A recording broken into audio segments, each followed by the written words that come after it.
So there's a Johnny Walker Whisky Experience over there. That used to be a huge department store at one time called Binns Department Store. And then originally, then it became the house, part of the House of Frasers. Back in my youth, I've got a great memory, back in my youth, you see the clock on the corner there? That was a great romantic meeting place. If you met a lady on Friday night at the dancing, you'd arrange to meet her under the clock at Binns on a Saturday night. But the good thing was, right across the road, there's a pub called, it used to be called the Rutland Bar. So what you done when you appeared on the Saturday night, you know, you go up there to the pub and get yourself a pint of beer, and you could sit up on the first floor and look down under the clock to make sure she appeared. And if she appeared, then you went out and met her and had a great life and all the rest of it. If she didn't appear, you got what we call a dizzy. She gave you a dizzy, she stood you up, you know. I've got to be honest, that never happened to me. Memorial, he was a minister that used to preach in that church there. There's some beautiful bronze plaques in it, the ones at the front talking about the Passion of Christ, and the ones down the side, they represent the 6 charities. There's 2 blue doors coming up, 2. That's the first one. The second one here is number 14. This is the house where Alexander Graham Bell, the man of course invented the telephone, he was born in that house there on the 3rd of March 1847. Now when we have Canadian people on the bus, I don't think there is just now, but when we have Canadian people on the bus, we usually have a bit of a heated discussion with them. They claim Alexander Graham Bell he's Canadian, appointed that house, and they still say he was Canadian, you know, but he was born in that house there. But to be fair, he did emigrate to Canada, then eventually to Boston, America, and it was in there in Boston he presented his patent for the telephone on the 14th of February 1876, granted on the 3rd of March, public demonstration, the first one, March the 10th of that year.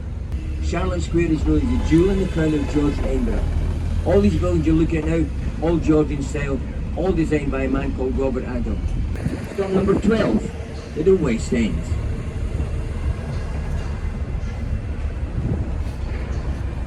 That just started getting built up there today again, and I do not know what that is for. Usually a big festival goes on there, but it's far too early for a big festival. So I'm going to find out during my lunch break what that's really doing for me.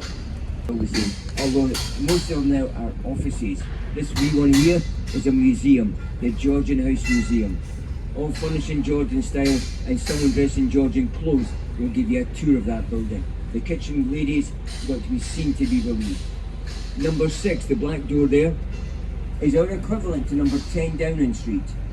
10 Downing Street, as you know, is the residence of our Prime Minister, Keir Starmer. And we say that's the same, but it's not really. That's why there's no police presence there, because nobody actually stays in that building on a permanent basis. That's more of a convenience address, where they meet and greet dignitaries. In the centre of George Street is a statue, back to us. The statue of William Pitt the Younger. William Pitt the Younger has claimed to fame. He was the youngest ever Prime Minister of this country. He was only 24 years of age when he became Prime Minister. And he was Prime Minister on 2 occasions. 1783 to 1801, and again from 1804 to 1806. So just passing his statue now, sculpted by Francis Chantry. And stop number 13 is coming up now. Now this stop here, number 13, this is the last stop before the end of the tour. As you can see, that man was very, very Greek inspired in his architecture. Basically, if you see something in the city that's got a Greek look about it, almost certainly was designed by William Henry Playfair. Those 2 buildings have helped to give Edinburgh one of its nicknames, the Athens of the North. We're now heading back to Waterloo Place towards the end of the tour. That's our old GPO building there on your right hand side. Originally there was a theatre there called the Theatre Rock, burned down, so they built that building you can see now. It was our GPO, our main post office, and it's now Waverley Gate, it's just offices. That's Calton Hill, I mentioned earlier on in the tour, that's Calton Hill. Very easy climb, 5 minutes will get to the top of Calton Hill, wonderful views from up there. And also some monuments for you to look at as well. So Liz is going to follow us bus round this little roundabout here. And the building on our right hand side at the moment, of course it will be on our left as we turn. This is St Andrew's House. This is the offices of the Scottish Parliament. We saw the Parliament building earlier on, but this is the offices of the Parliament. From my friends from America, you ready? Just at the end of this building here, if you keep looking to your left, just above the sort of first floor level, you'll see a statue, the first outside the USA, but not the only one, but the first one of Abraham Lincoln. Just coming up on your left hand side about now. You see him? That statue of Abraham Lincoln is here to commemorate the Scotsman who fought on the Union side in the American Civil War. It's also an emancipation monument to the slavery movement that Abraham Lincoln had so much to do with. You want to go and have a look at this little gate here, right there, go up those steps, you'll be right beside that statue within 1 minute, right in there. Just sitting, chilling. There's my mom and dad.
Shows that have had that.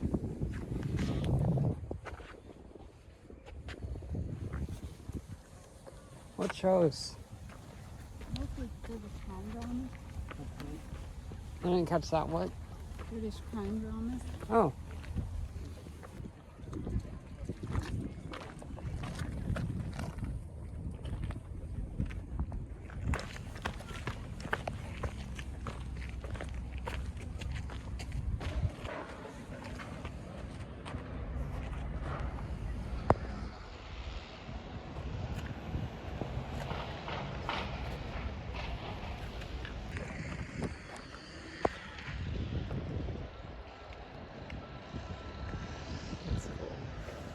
Very controversial.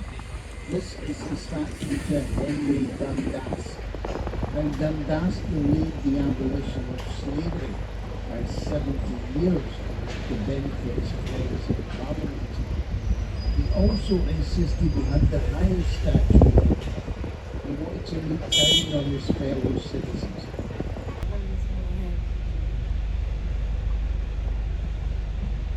So St Andrew's Square used to be the main commercial centre of Edinburgh. Not anymore, it's all been converted into hotels or restaurants. The hotel we're coming to on the left hand side, that's the townhouse of the Gleneagles Hotel.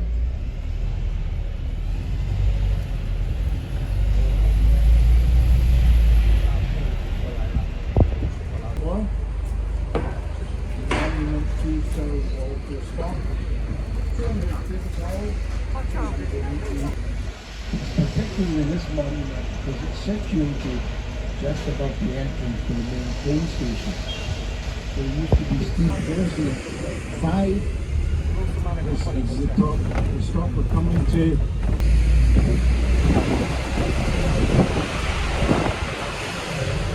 This is stop number 5.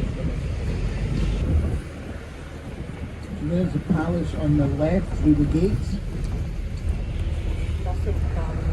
And we'll get a better view of the palace when we turn round the roundabout just ahead of us.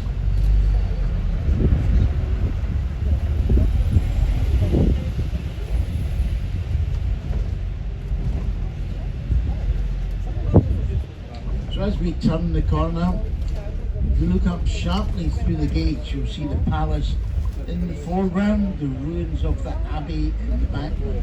Just on the left now.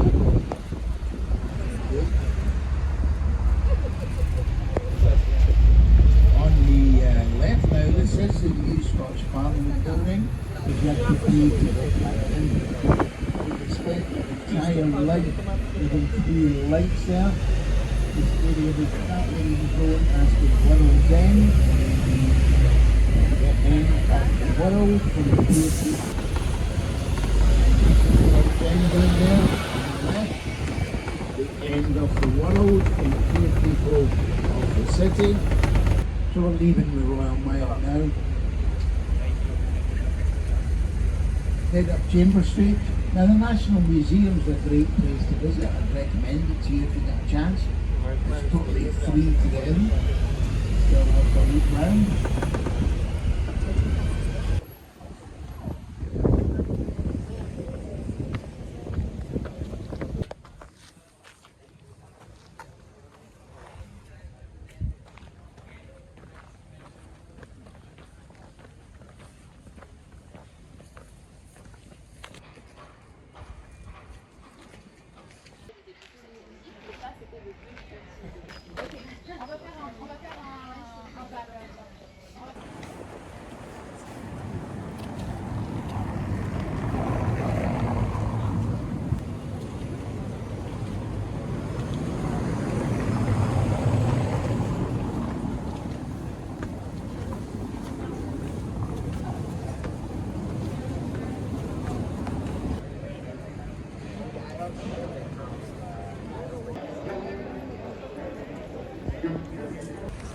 Okay, that pretty much ends our first day, or no, second day in Scotland.